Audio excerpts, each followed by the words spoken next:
So thank you all for being here. I only got the, I'm so happy that everyone is here because I only got mine recently. So I'm so excited that you're here. I will be doing, last year I spent time in Athens, Greece. So for the next 3 weeks, I'll be doing a program on different ways of seeing Athens. And I really hope you can join me because I think it's unbelievably exciting. So today, so the galleries in New York are usually, there are not as many great shows up in June and July, but now, right now, it was very hard for me to pick seven shows because there were like 15 I had to pick from. All these shows are up until, one is closing on June 14th, but most of them, or half of them are closing June 14th, but most of them are going to be up until August 1st. So, and that is what happens in the summer. Exhibitions are up now from May to August, which is much longer than usual. So if you're in New York, you have an opportunity to see these breathtaking exhibitions. So I'm very excited to start. And I'm starting off with one of the artists who I adore, whose name is William Kentridge. And what I'm excited to tell you is he shows with Hauser and Wirth. Now, Hauser and Wirth is a gallery that's gotten a lot of press recently because all the major museums in New York have Hauser and Wirth artists up right now. One of my best friends was Jack Whitten, who has a show up right now. He died recently. We met for lunch for over 20 years every Wednesday at the School of Visual Arts. His show is up at MoMA. Amy Sherrill, another artist who's also with Hauser and Wirth, is up now at the Whitney. Rashid Johnson, I've shown you his work. In fact, I've shown you all three of their work in the different programs that we've done over the years. And there's been a lot said about how Hauser and Wirth has a lot of power. If you want to look at that article, it's in the Times. But what I think is interesting is these are all great artists. Now, William Kentridge used to show at Marion Goodman Gallery for many years. I started looking at his work 30 years ago.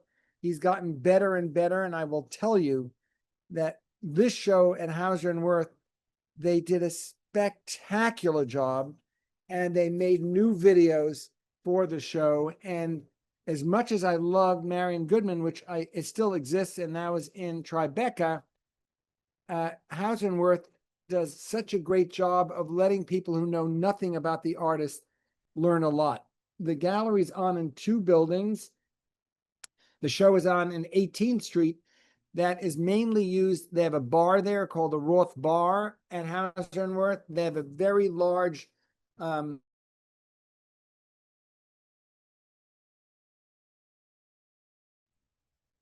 Toby, your image froze. We lost you there for a moment. Can you hear me? Toby? Hello? Okay. This happens sometimes. Beverly, since I'm seeing you, can you just raise your hand if he's prints of Toby? Kentridge.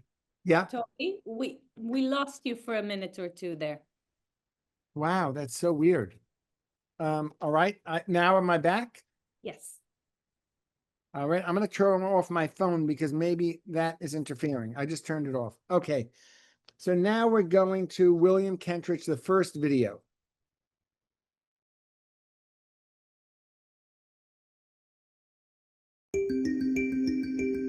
I describe myself as an artist living in Johannesburg who makes drawings, and sometimes the drawings are filmed and become animated films. Sometimes there are performers in front of the animated films, then they become theatre or opera. So it becomes a drawing in 4 dimensions, in space and extending over time. The studio here is both a vital physical and psychic space. In a way, you can think of it as a kind of expansion of one's head, where instead of a synapse or a thought traveling 3 centimeters from one part of the brain to another, it's the 8 meters walk across the studio from one drawing to another image, and filling the studio with all the stages of a project as it happens. The ink, the charcoal, the pages, the previous drawings physically there is a vital part. So this is the studio, the garden studio. There's a larger studio in town where the workshops happen, where sculpture's made. But this is where animation, the drawing, the editing happens. I guess it all starts from charcoal drawings. You can change charcoal as quickly as you can change your mind. One can take a drawing and with one brush, it just disappears. So there's a flexibility in it, as well as a kind of granularity that I really like. You know, the brushes, when you get them, keep a good point, so you can work quite accurately. And as they get more used, they become more recalcitrant and don't keep their shape. So there's a kind of different ways of drawing with either the good or the bad brush.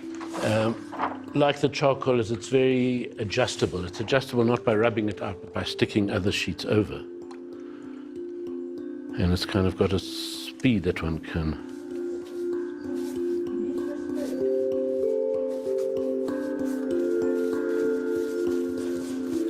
I had two lives as an artist.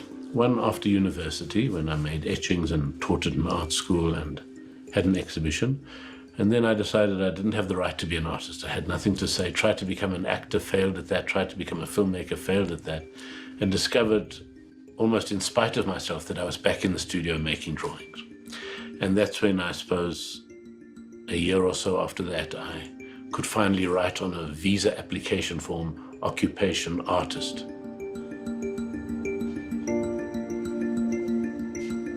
There has to be an initial impulse, which might be an image, it might be a phrase, and it has to be enough to get the first drawing done. And then the hope is that in the physical activity of making the drawings, new ideas emerge and possibilities are seen, which then start to direct it. And then after a while, you start saying, well, what does it start to add up to? What are the kind of concerns that are coming out in the work? And that becomes the shape.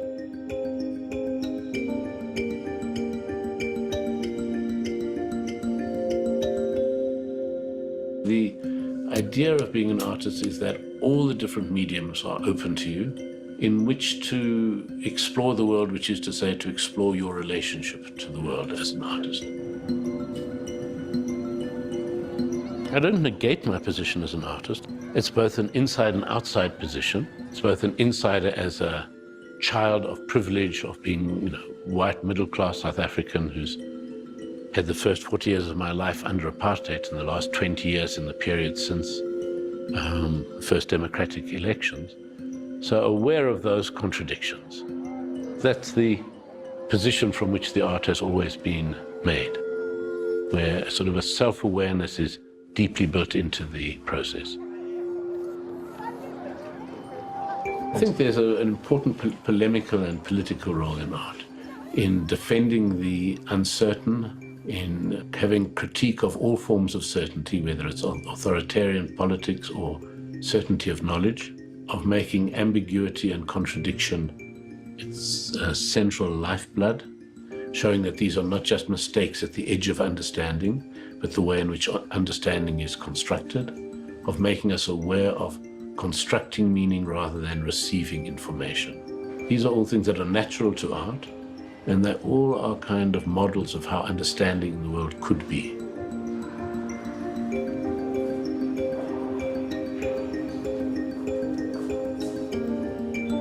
The studio in town is a larger machine. It's where we make the sculptures, where we film workshops, where we do rehearsals. So it has a different kind of functioning. So a lot of things are filmed there and then brought back here, and we look at them on a much smaller scale in the model.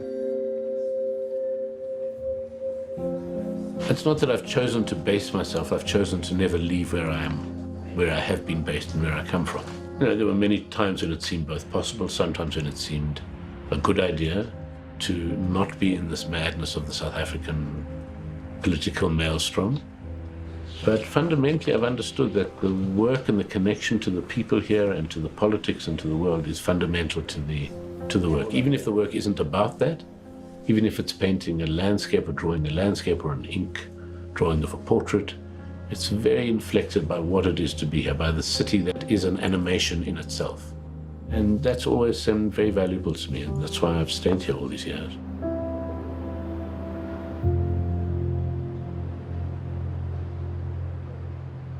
So we can stop that there. I want to get to everyone's faces for a minute before we continue.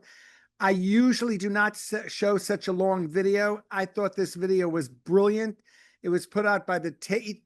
Usually the Tate spots are much shorter, but he brought up many, many different things. One is that he's a South African who could have gone anywhere in the world. He also happens to be Jewish. He doesn't talk about that, but he is.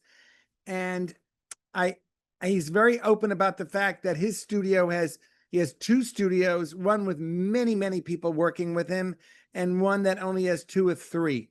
And I like the way he talks. Now we're going to get to the show that's up right now. This was done years ago when he had the big show at the Tate. Now we're going to see the specific show that he has now at Hauser and Wirth. And I think it was a very conscious decision of theirs that they set up the gallery very much like a theater. Now let's look at the show. It's a breathtaking installation, and that's why it's on for 3 months. This would have cost way too much to do a show like this. Here, press the button there, the little arrow. Yeah. So you're going to see what the gallery looks like. They do this beautifully. So you're walking through the gallery. In there, they have prints, all different types. This is in the 18th Street building. And you'll see this is a huge paper piece, and there are many pieces of paper that are put together, and you'll see exactly how he works. And there you see those little dots are push pins. And he will take images from books and put them in there. Why do they have that woman walking there? So you can see scale. You can also see that he draws like a dream, and he plays games with you. So the work is not only about one thing. You'll see he erases a lot, and he sometimes uses these drawings to be in animated films.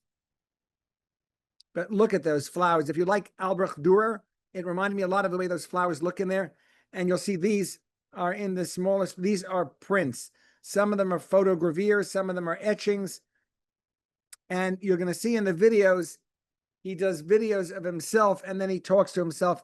This is in the large gallery, and they put in carpeting. They put up fake walls. They make you, oh, this is breathtaking. That back wall is made out of cork, and it's on a piece of steel. And then he has a desk like in his studio. In the back room, there's a video going. I love that. Beware. And he has written things on there. And you can see that he's very much of a director. So he puts tables so you see where his drawings are. These are the birds, and that he did a self-portrait as a coffee pot. And they do something wonderful because look at these. These are gorgeous, gorgeous charcoal drawings. And they're showing you that he does many self-portraits in videos and in real. So now you're getting a feeling as if you're in the gallery, which I think they do beautifully. And all the works on paper are in something called shadow boxes, that the paper is in there, but there's a lot of space. Now, this is the back room, and there'll be a video going, and here the paper is just hung up on the wall. And he's using a lot of little push pins. And he glued everything down so you could see it on an angle.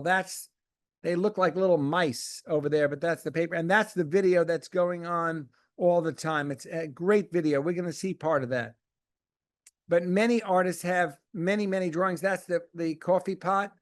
This is how he sets up. And I think it's important for you to know that many artists set up how it'll look in the space. This is on the 3rd floor at the gallery where he does these metal sculptures that are painted metal.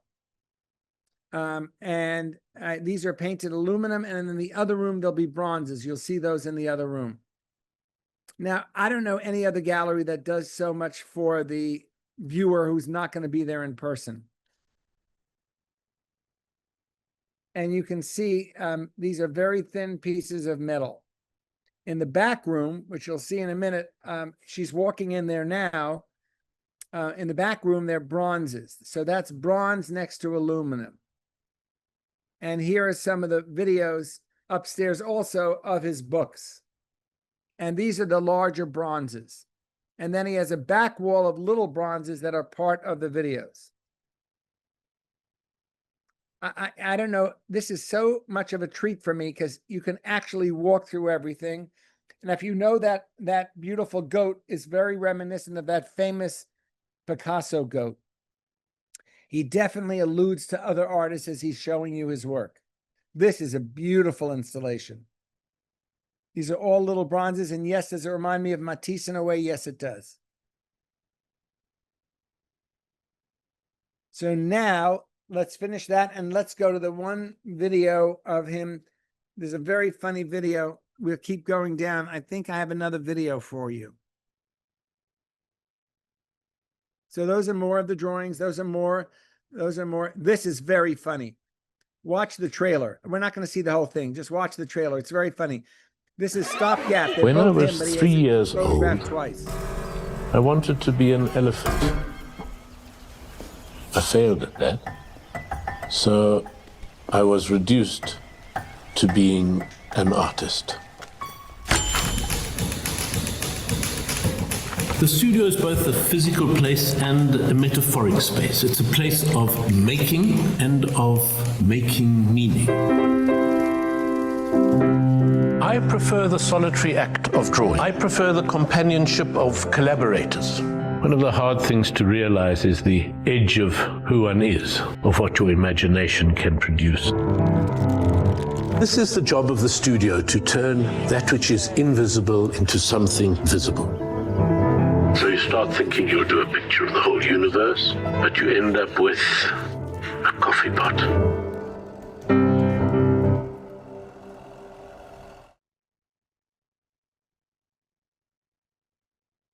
All right.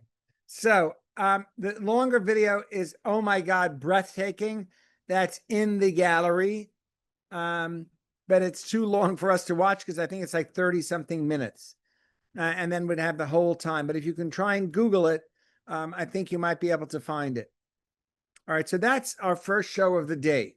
I'd like to hear any responses if you have anything to say. I spent a lot of time on this because I love it. I'm very curious to hear if you all admired him and how many of you knew him. There are like 60 people on here now. I'm curious how many people had seen him before. Very important, very important artist. Because he lived in Johannesburg,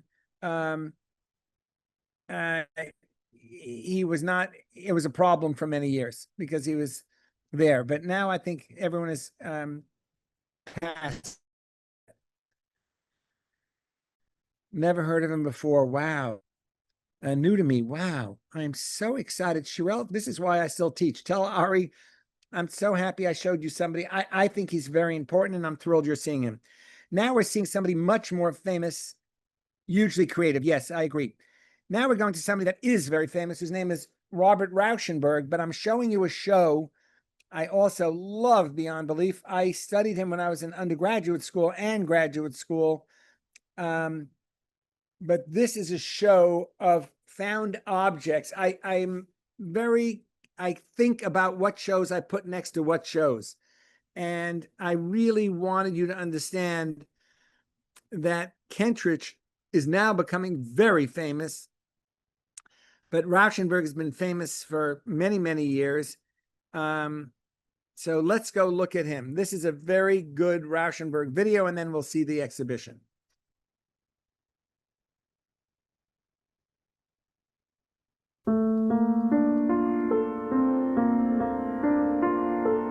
Who is Robert Rauschenberg? Robert Rauschenberg is my personal hero.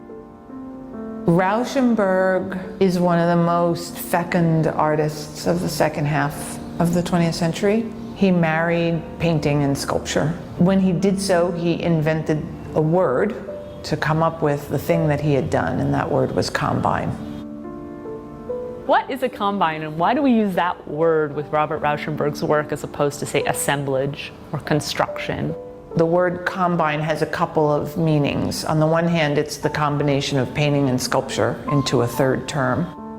Rauschenberg is deliberately trying to frustrate our preconceived ideas of what sculpture and painting are. Is painting made with paint?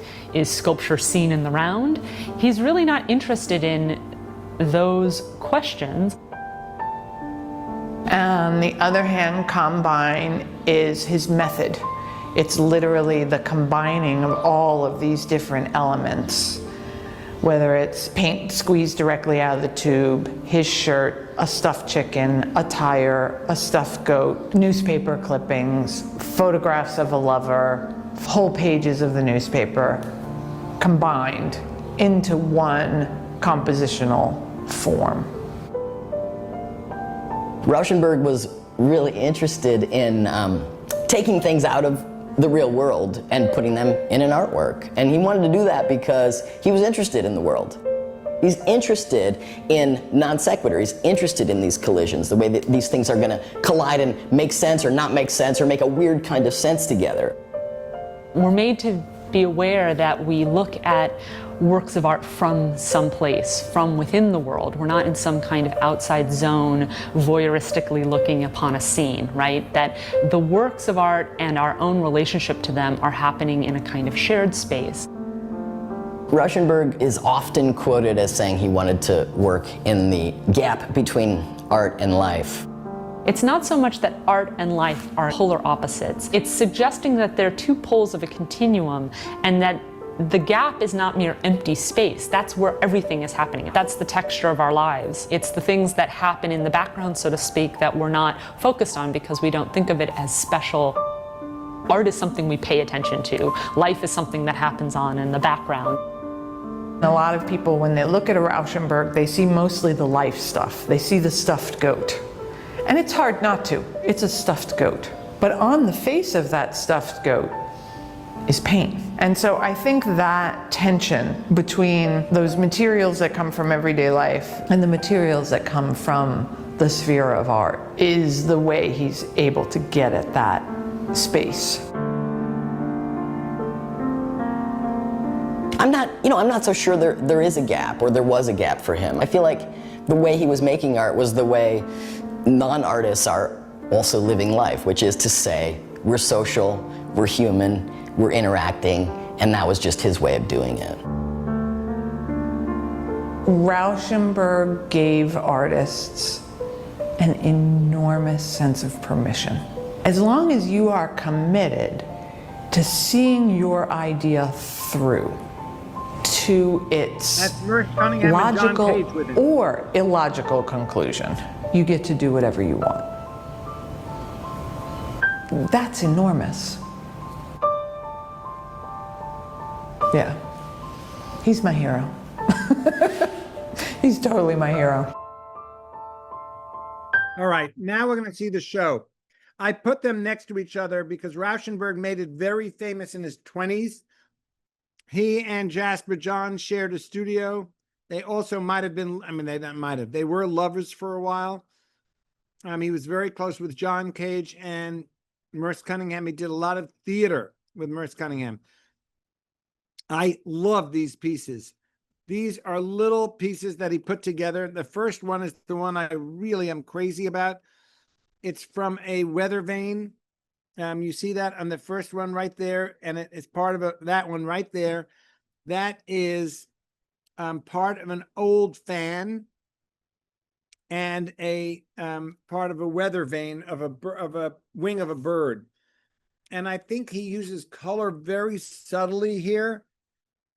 And they're found objects that he puts together. It's very much like a grab bag.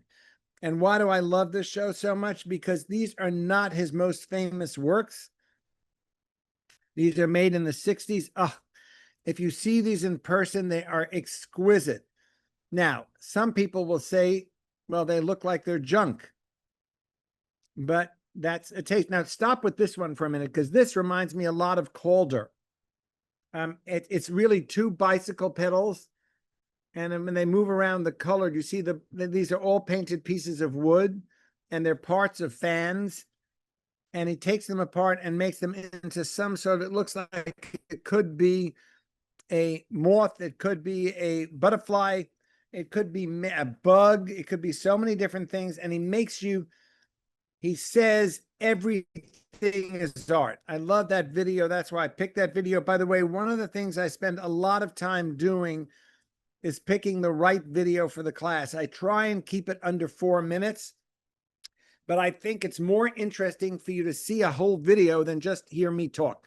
I like talking, but I think the video puts it into a very different context. But now when you hear him talking about taking everyday objects, like I love what she said about the goat and that paint on the face. Now this is just a train stop sign, part of a shovel, and part of something from a machine. I saw a very famous show of his in the 1980s called Glut, when he was doing a lot of work in Texas and all the oil rigs were falling apart and no one was buying oil from Texas anymore. He took those old things and put them together. This one is one of my favorites.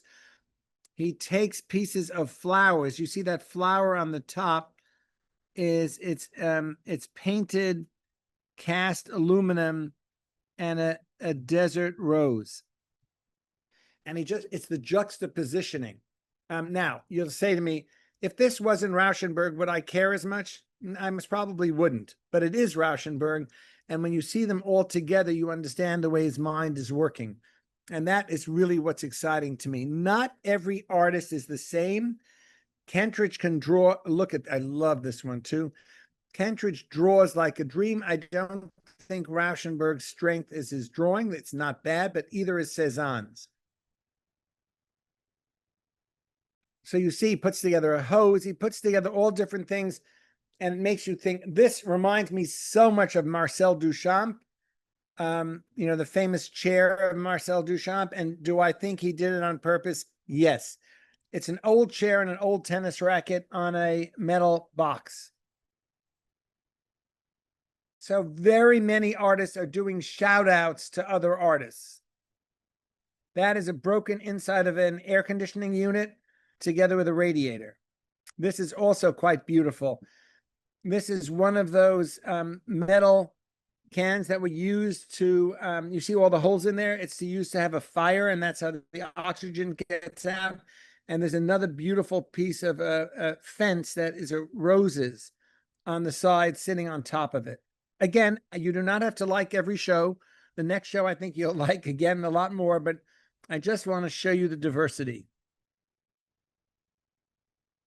And sometimes you can guess that is a mirror from a truck. I mean, he takes all these things that you would never think to put together and put together. Now, you do not have to like everything, but I wanted you to see them. We saw that one just now. We saw that one. That is from different units. I mean, you see, these are all throwaway pieces that he puts together. It's a very large exhibition. Somebody I went with said that last piece, this is gorgeous again. That is a broken shovel. And go back one for a minute. And that is from one of those light fixtures, aluminum light fixtures that are little figures. And the light it's hung on the ceiling. So it looks like you're unearthing ancient pieces. I don't mind. I'm also dying here. I think we're almost done. There's one more I want you to see. Keep going. Keep going. Keep going. Keep going. That's the one I wanted you to see. Oh, now that's the one I wanted to see. Look at that.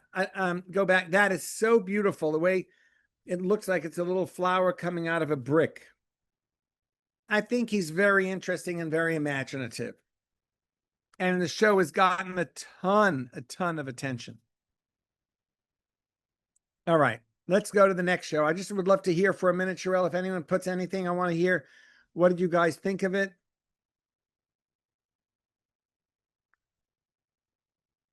All right. All right, we're going to go to the next artist, which is another artist named Picabia. He's dead. He was very important, very close friend. Toby? I see negative space in a new way of seeing things. Ooh, I love that. Yes, what? There's a question here, if you can say a few words about why his work appeals to you. Oh, thank you for asking. I love people that make you think. So what makes a great artist? What to me makes a great artist is when I look at the same things again, it makes me look at the work differently. Like when I walk down the street and I see garbage in the street, I now think like, what would Rauschenberg do with this? So to me, what makes a great artist is making you re-look at what you've seen before in a different way. Now, the big question is, would I want to buy a Rauschenberg or a Kentridge? It's not even a question I'd really want to buy a Kentridge. But Rauschenberg makes me think, and I love artists that make me think. And it reminds me of other artists like Kienholz. It reminds me of other artists who really are taking things that are throwaway and doing something with them. Is that helpful? And there are other artists like this, by the way. I can name you a dozen artists who were very influenced by him. And in the video, you'll see, you heard different artists. One of them is Dodge, is a very famous artist. Many artists say they've been very influenced by him. And some people say they remind them a little bit of a Cornell box, and I hear what they're saying, but it's more obscure. So now we're going to Francis Picabia, who unfortunately was born at the same time as Picasso. And these are some of his early works. And you'll see they do a beautiful video. Let's see this. Que Picabia est effectivement sans arrêt changé de manière, changé de style, c'est au fond paradoxalement la seule constante de son œuvre. L'exposition, l'éternel recommencement, porte quand même sur la toute dernière partie de l'œuvre de Picabia, à partir de 1945. C'est la dernière période de sa vie, et c'est quelqu'un qui à ce moment-là crée avec le sentiment de sa propre finitude. You see an amazing amount of freedom in these works. These mystical forms that loom out of the void are scary and powerful and radical, almost totemic. He is not dictated by any conventions, by any pressures from the art world. What was primarily important for Picabia was his freedom, for which he paid a high price, because he wasn't following what the trends of the day were, and his works after the war are extremely strong. It was his swan song, but he said goodbye very elegantly.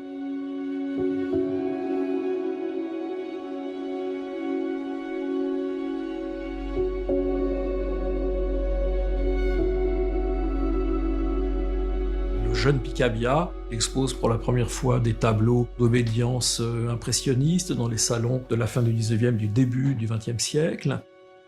Rapidement, Picabia abandonne en fait cette peinture à succès pour aller vers une peinture qui raccroche en fait un petit peu tous les wagons des avant-gardes de l'époque. Le fauvisme, le césanisme, le cubisme et bientôt l'art abstrait dont il est l'un des inventeurs en fait. He first started abstract work in 1913, even in 1911. He went to New York and he was a real ovni and a real awakening for American artists in 1913.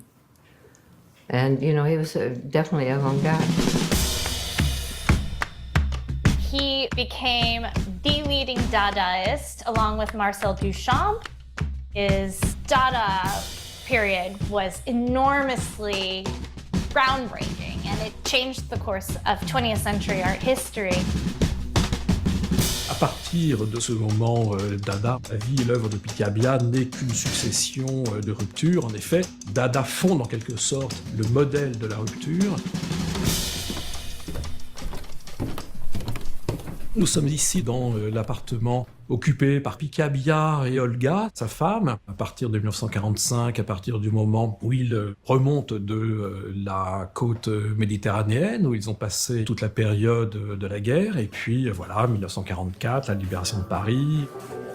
La vie artistique reprend en fait, et lui et Olga ouvrent l'atelier tous les dimanches après-midi, à de jeunes artistes qui vont devenir de grandes figures de l'art d'après-guerre. C'est Georges Mathieu, Pierre Soulages, c'est Hans Hartung, Henri Goethe, Christine Boumester.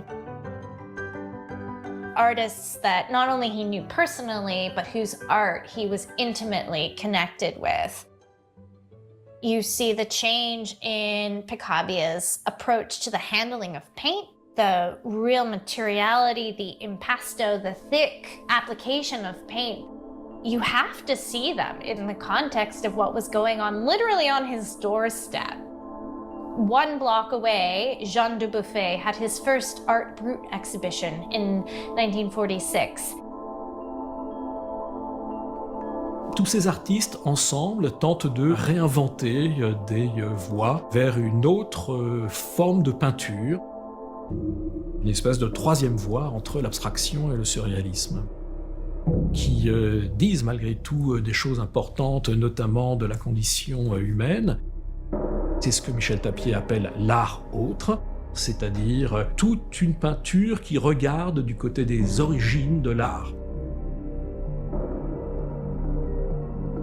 Ces œuvres d'après-guerre de Picabia déroutent un petit peu à l'époque, parce que c'est quoi justement? C'est pas totalement de l'abstraction, c'est pas non plus complètement figuratif. On voit des sortes de fragments d'anatomie, des signes, des choses qui ressemblent en fait à des sortes de symboles archétypaux, qui renvoient à des univers qui nous sont plus ou moins familiers, qui ne sont pas occidentaux, comme disait Georges Mathieu à l'époque. Effectivement, quand on regarde ces œuvres, toutes sortes de références à l'Afrique, à l'Océanie peuvent être éveillées. You see him looking towards prehistory to a pre-atomic age where there was not the conflict that we had just lived through as humans, sort of looking at what a legacy could be for an artist. It was a real, very serious preoccupation for his group. Deux fortes influences chez Picabia à ce moment-là, c'est d'une part celle de la préhistoire et la question de l'art roman catalan. He had a book that he referenced time and time again. There were these angel forms that were sort of on the cove of the ceiling. And in 2 of his last paintings, he referenced this sort of sweeping angel wing. They are referenced as these angel nurses. One of the paintings is called Villejuif, which is a suburb of Paris where there was a hospital. Those angels all come from this book. He took the guidebook back and did his paintings from that 7 days of the week.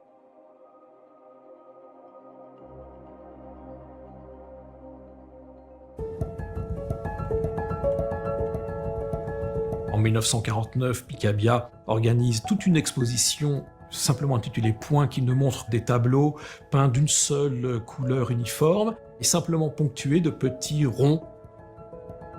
À l'époque, on leur reproche une certaine monotonie due en fait à cette quasi-absence de composition. Donc ce sont des choses qui sont extrêmement radicales dans la peinture de cette période. Elles annoncent effectivement la grande floraison, disons, du monochrome dans les années 1950, autour de Yves Klein notamment, mais pas seulement. Ce sont des tableaux qui sont strictement contemporains des premiers tableaux perforés de Fontana, 1949 également, qui percent le tableau comme les petites pastilles de peinture de Picabia percent la surface monochrome. I think that the point paintings were sort of the end, final solution that helped him continue painting. It's really quite amazing because he did continue painting up until the end. Here we are, these decades later, and these works still will draw you across the room. I think he would be very pleased at the fact that these works still are as powerful and in some regards shocking as they were when he first made them in the late 40s and 50s. Pour Picabia, arrivé à la fin de sa vie, je pense que ce sentiment, qu'au fond, l'art n'est peut-être fait que de cela, de ces émergences, de ces disparitions, était important pour lui dans la mesure où voilà, il avait lui-même soumis son œuvre à toutes sortes de ruptures et de renouvellements, et que enfin avec la préhistoire, il trouvait le moyen de se dire eh bien, que tout cela, au fond, n'avait peut-être pas beaucoup de sens, qu'il ne servait à rien d'essayer de s'engager dans cette suite de ruptures permanentes et qu'à la place de celle-ci, la préhistoire offrait le modèle d'une espèce de stase éternelle, en fait, hein, donc d'un éternel recommencement.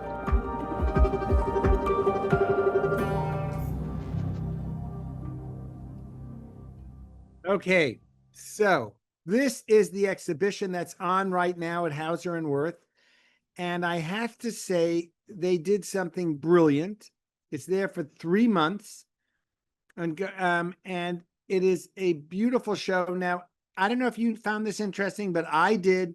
They never mentioned Picasso. And Sherelle, I don't know if you know this, but many people called Picabia poor man's Picasso. And I love that they never mention his name in here. And I think this is Hauser and Wirth's decision to basically talk about him in relationship to artists who are not as famous as him or as famous, but not in a different manner. The work is beautiful. He's another artist who I've loved since I'm a kid.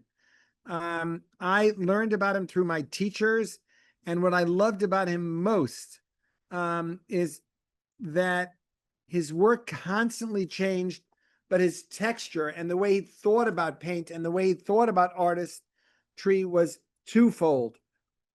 One was prehistoric, which I find fascinating, and he also was very interested in religion.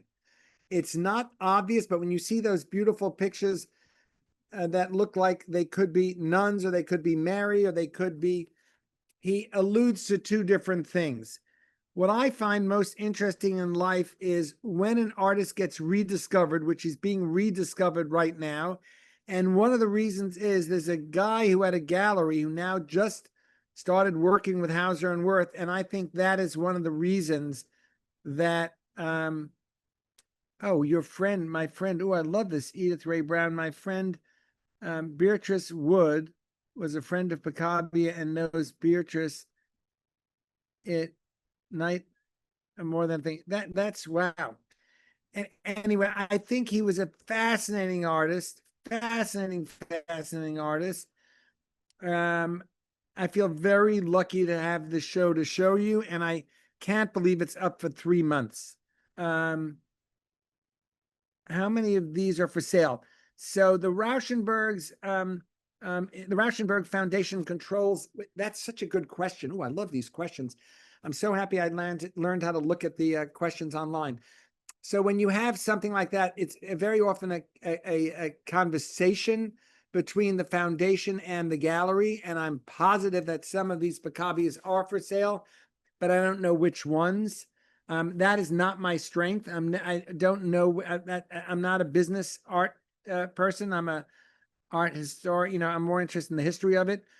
But the reason you put up a show like this, in other words, why would a place like Hauser and Wirth and why did Barbara Gladstone put up that show? It's to bring recognition for the artist, because the more the artist is recognized, when something goes up for auction, there'll be more people interested in purchasing it.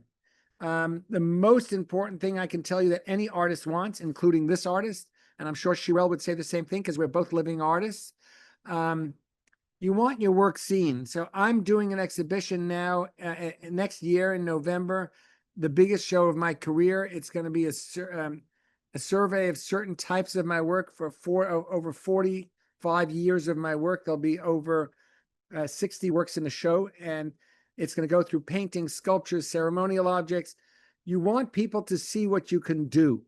That is a goal. There are certain exhibitions that are just about one period of time, but other times you want to see early work and late work and middle work.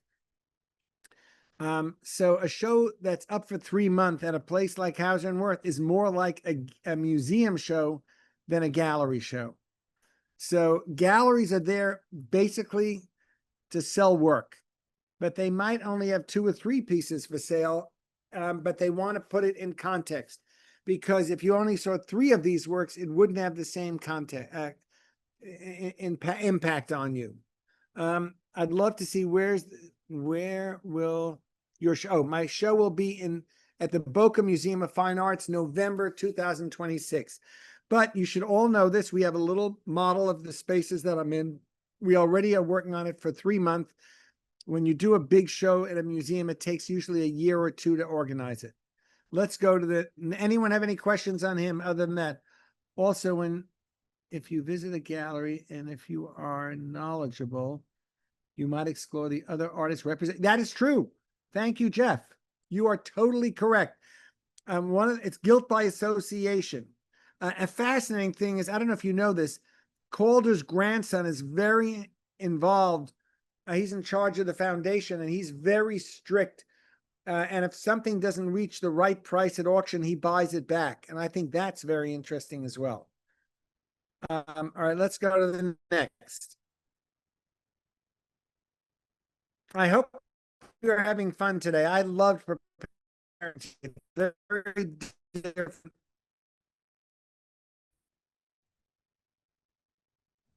Toby, we lost you again and you're a little cut off. Should I start the video? Yeah.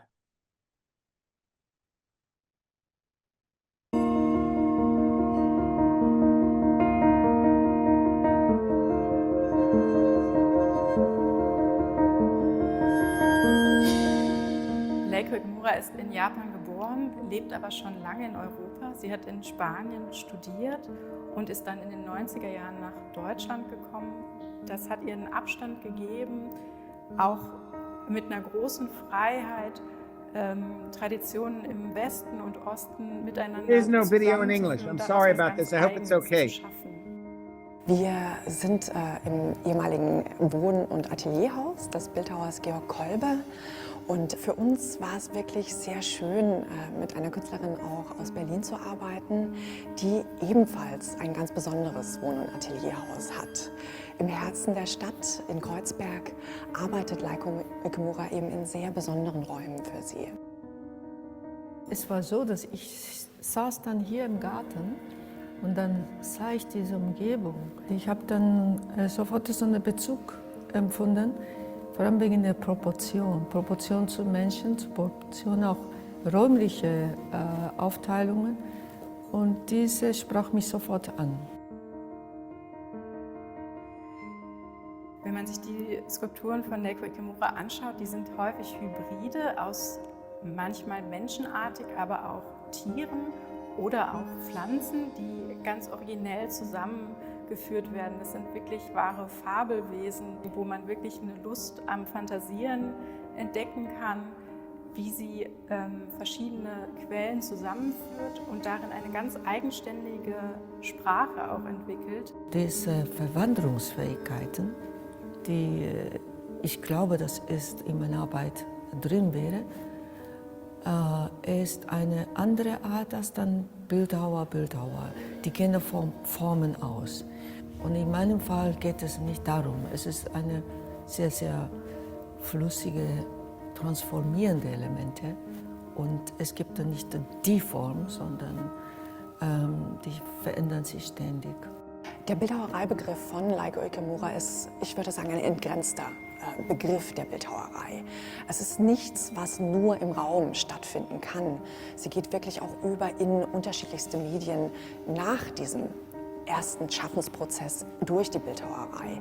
Und ich glaube, dieses Changieren auch zwischen etwas, was sehr definiert ist und was im Raum steht, und dann eben aber auch etwas, was vielleicht etwas ephemerer ist, was sich auflöst und was leichter ist. Leiko Ikamura ist eine total vielseitige Künstlerin, die in vielen verschiedenen Medien arbeitet. Hier im Georg-Kolbe-Museum haben wir uns darauf konzentriert, ihr skulpturales Werk im Schwerpunkt zu zeigen, was als Skulpturmuseum natürlich Sinn macht. Und ursprünglich ausgebildet ist Leiko Ikamura als Malerin. Und diesen Zugang zur Skulptur ist auch interessant zu sehen, weil sie sehr malerisch denkt. Und man kann das besonders schön an der Bearbeitung der Skulpturen sehen. Sie arbeitet sowohl in Keramik als auch Bronze. Und sowohl die Glasuren als auch die Patina auf den Bronzearbeiten sind ganz aufwendig mit vielen Farbschichten, die sie von Hand übereinander aufträgt, wo die Skulptur wie so eine Landschaft wird und wo man den Bezug zu ihren Malereien wieder zurückbinden kann.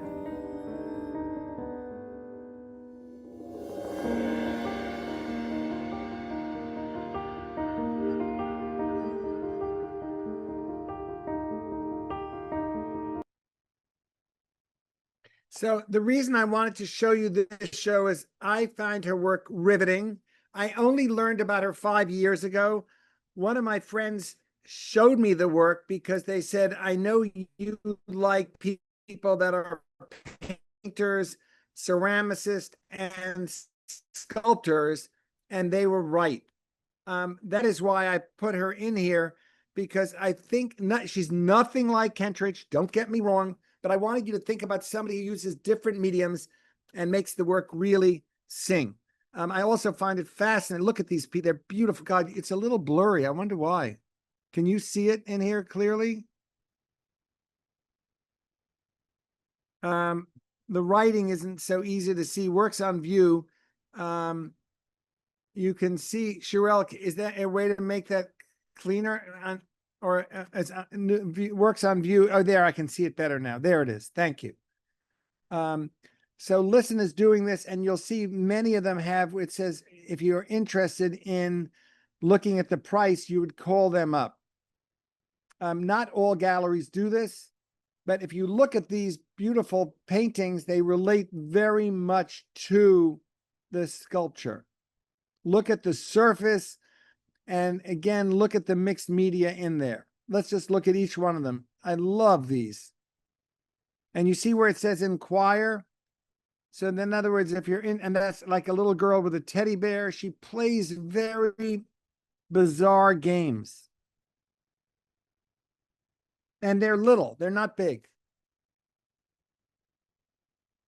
They're very romantic and a little sinister at the same time. And she is somebody, I love her paintings as much as I do her sculptures. And vice versa, obviously. They're very intimate.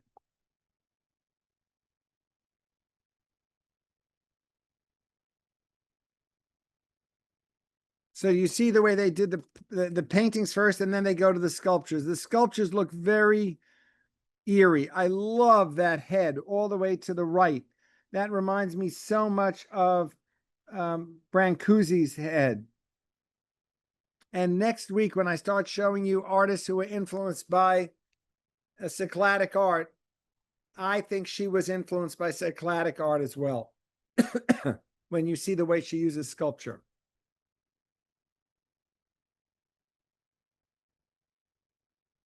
I'm watching my time. So this gallery is setting it up very, very much that you can inquire on price right away.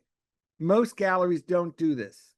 You see where it says inquire? That means many people are not going to see the show, so you can inquire. Usually when they're very expensive, they don't do this. These are not, I don't know what the price is, but they're not exorbitant. Yeah, look at that green head lying down. I love that one also. You went that, oh, is that beautiful? The show looks so great in person. If you like it online, you will love it in person.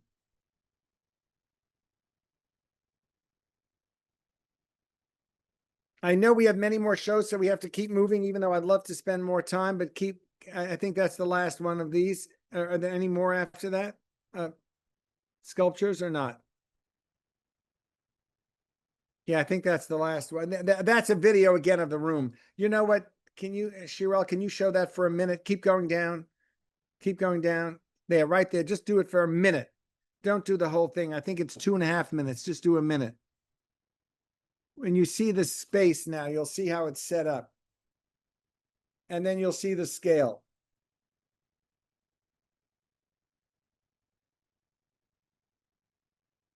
And the little pieces that we saw in the back room. And I think it's very important that they show you the scale.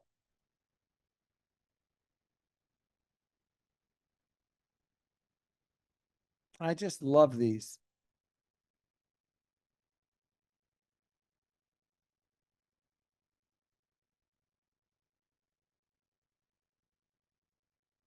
This really helps to see the scale, and look at the way it's painted.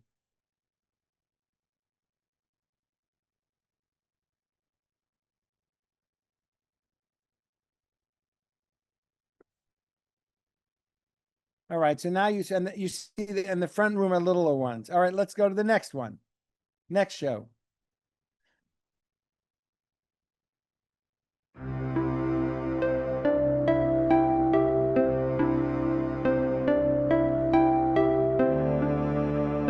muito do meu trabalho é muito mais pensar, né, tipo, sobre essa imagem e sobre o que eu quero e muito menos trabalhar. E aqui foi muito ao contrário, assim, foi tipo, vamos pensar menos e vamos executar. Foi bem diferente, pelo ambiente, pelo tempo. Então, do processo mesmo, essa parte foi muito diferente. E a rapidez, eu acho que assim, foi aparecendo coisas novas no trabalho. Então, por exemplo, pinceladas que não apareciam, porque eu tenho muito mais tempo, então uma pincelada mais rápida. Aqui também, por exemplo, eu esperaria esse azul secar para bater esse branco em cima. Então, quando eu vou bater o branco, o azul mistura. Mas aí tem um efeito novo, por exemplo, do que não aconteceria lá no ateliê.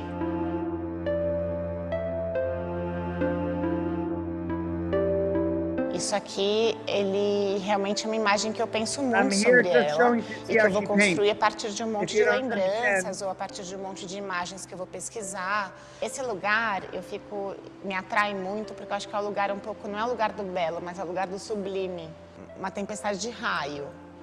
É apavorante, mas é lindo. Então é um pouco nesse lugar que eu tento chegar. Esse lugar entre o belo e algo catastrófico.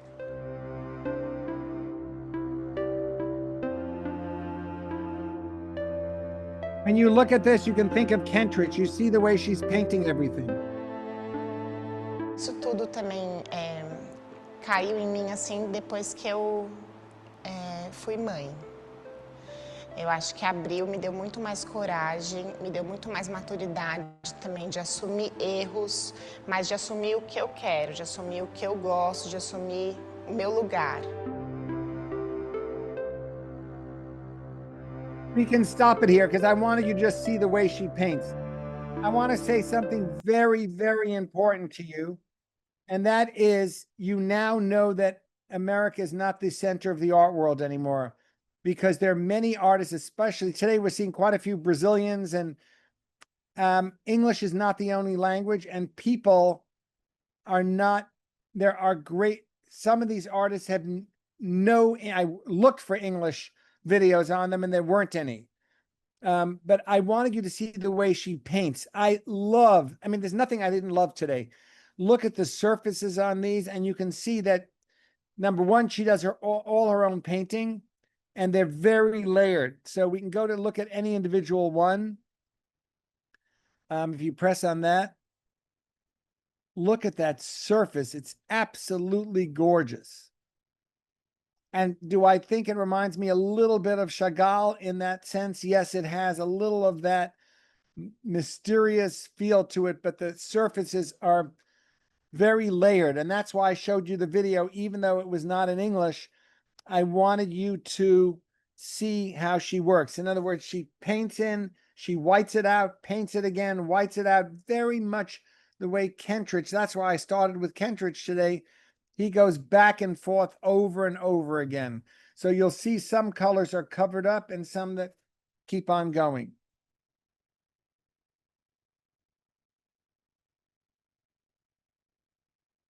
I love this show. So Marion Boesky's showing two different women artists. Right next door, it's a little entranceway between the two galleries. And these are very lush and very beautiful. The colors are amazing. And her other space is Gadi Amir, and hers, she's using sewing. So I want you to see, you can see some other ones here. Now we're going to go to Gada Amir. This is Gada Amir. She is an Egyptian artist. Her father was an ambassador. Her work has to do with queerness, and she uses a lot of non-traditional materials like sewing, and you'll see the show. Let's look at these, and then we'll see her show. I'm watching my time. I'm getting nervous because I really want to go to the last show also, so I'm going to try and go quickly. Let's just look at this quickly. The Egyptian Franco-American artist Gada Amir unfolded in 3 Marseille venues. From embroidery to sculpture, Different forms of art have never ceased to portray the freedom of women.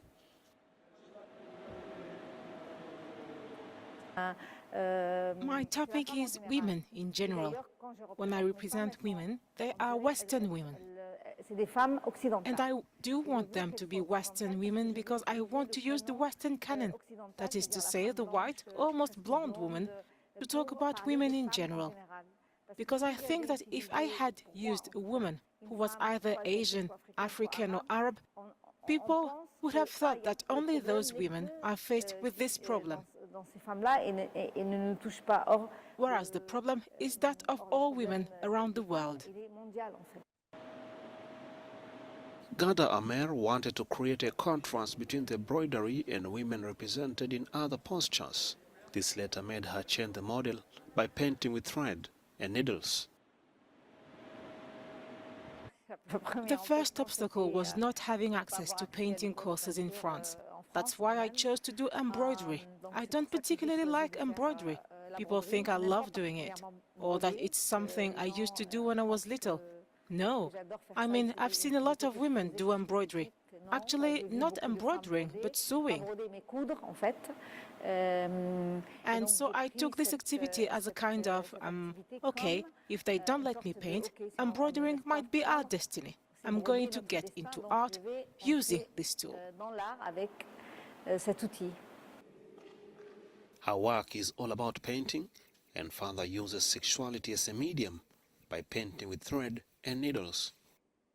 This was also a way for Ghada to show that the rather simple definition of her as a woman artist who embroiders and works for image has certainly been part of her work. She's now hoping to reach out to the rest of the world by simply showcasing her imagination.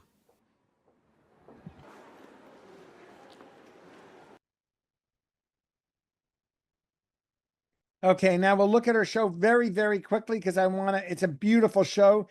I don't know if you can tell, but behind the embroidery, the sculptures are not as much, but the embroidery has a lot of sexual encounters of women.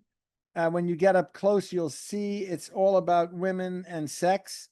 And she likes playing that game that when you look at it first, you can't see it.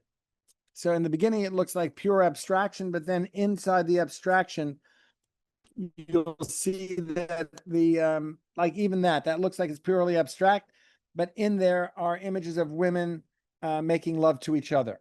So at first it looks very abstract, but then you look closer and you'll see the drawings are in there. Let me pick one that you'll see it even clearer. When you see it in person, it's there, you can start seeing it. Let me find one that's a little more subtle. Keep going. There's a yellow one that's really clear. Yeah, that one right over there. Those two, that one right where your finger is now, right there. Make that one larger and you'll see it. Where the cursor is.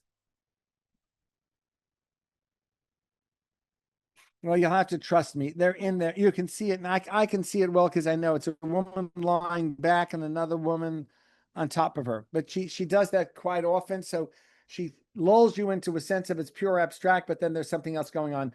Let me end. I really don't want to give up on my last artist who I love, who is Carmen Herrera, who only made it. There you can see the string. So let me just show you that. That's quite, all right. We're going to go to the 100-year one, Carmen Herrera. But look at that. You can see in the string, you can see the women in there. But you'll have to trust me. But I want to end with this because I only have 3 more minutes. Her career began in the 1940s. Since then, Cheryl, I only have the 3 native more. has worked in Paris and New York, largely. Sorry, say that again. How many more minutes do I have? 5. I will use it. I love it. Okay. Unnoticed, but her geometric paintings and sculptures are now getting new attention. At 101 years old, Herrera is receiving recognition many believe is long overdue. She has a solo exhibit at New York's Whitney Museum of American Art. Here's to the beginning. At 101 years old, Carmen Herrera has a lot to celebrate. I have been very careful in handling. Oh yeah, look how clean it is and how I'm nice so it is. glad that they're doing it. For 7 decades, Herrera has flown under the radar in the art world. It's hard to believe that she didn't sell her first painting until age 89. Herrera's critically acclaimed solo exhibit at the Whitney Museum defies the straight lines that got her here. When I heard that she was going to be given a retrospective at the Whitney, I thought this is perfect poetic justice. Edward Sullivan is an art history professor at the Institute of Fine Arts at New York University and has followed Carmen's work for many years. A little late, but she's been hiding in plain sight. When I was younger, nobody knew I was a painter. Now they're beginning to know I'm a painter. I waited a long time. There is a saying, if you wait for the boss will come. I say, yeah, I wait almost a century for the boss to come. And he came. Born in Havana, Cuba in 1915, Herrera came to the U.S. with her late husband, Jesse Lowenthal, in 1939. A few years later, they moved to Paris, and it was there that Herrera found her artistic voice. Dana Miller is the curator of the Lines of Sight exhibit. Paris was a very important, wonderful period of her life, and I think that is probably where she really blossomed. She was doing things in the early 50s and in the late 40s, which were way before they really became popular. Fellow artist Tony Baccara has been Carmen's neighbor for over 35 years. If I have learned anything from my friend Carmen, is that whether it is in daily life or in my own painting, I always remember her. Keep it simple. Simplicity became the focus of her painting and sculpting, as seen in the documentary The 100 Years Show. Straight lines, I like angles, I like order. In this chaos that we live in, I like to put some order. So that is why I guess I'm a heritage painter. During the 2015 Whitney Museum inaugural ceremony, Michelle Obama paid tribute to the 75-year career of Herrera. Maybe you could discover the next Carmen Herrera or Archibald Motley or Edward Hopper or, yeah, maybe even the next Barack Obama. Little girls can come to the Whitney and they can dream about being the next Carmen Herrera. And it just, it really got to me. This exhibition helped spark great interest from art critics, collectors, and inspired a fashion line based on her work. By staying loyal to her vision, despite the fact that she was not getting recognition, she sets an example. And I think that a lot of the positive reaction that she's getting now at the age of 101 has a lot to do with that. The recent fame hasn't changed Herrera. She still wakes up every morning and draws in the New York studio she's lived in for 50 years. There's a feeding frenzy. I mean, it's not like you can just buy a Carmen Herrera painting. At this point now, you have to get on a wait list. For years and years, I didn't sell anything. Then suddenly, I began selling. The prices are going up. What? I would call her the star of Manhattan at the moment because she has really burst onto the scene for many people in a very unexpected way. A lot of audiences who visit the Whitney probably have never heard of her. She says her bus has come. And I think she kind of knew it always would. Last month, Herrera's cerulean painting So sold this at an show auction is on for right now. We can go back to the work. So now she's broken 1 million, but this is the early work. It's in the show now. Again, these are works that she did in Paris from 1948 to 53. And the reason I wanted to end with that is, like Picabia, these were works that were done in the 50s that many people never thought about. And I want to tell all of you, look at the work you love. Don't worry about what everyone else thinks. Just really enjoy looking at great work. I wish you all a stupendous summer. Shirelle, thank you so much as always. I hope everyone else comes to the shows on the on Greece and in Athens. Any last questions? I'm so happy. Thank you that you enjoyed the presentation. Thank you. Oh, a few of you liked it so much. Thank you. Wow. Thank you for including so many women. Hey, you got the wrong guy. I always try and show pretty much an equal amount because I don't believe there should be a difference. And I don't know if you know this, I show live and the dead, because I don't think it's fair that you stop showing people when they're dead. I think dead people are people too. So anyway, thank you all very much for participating, and I really appreciate it.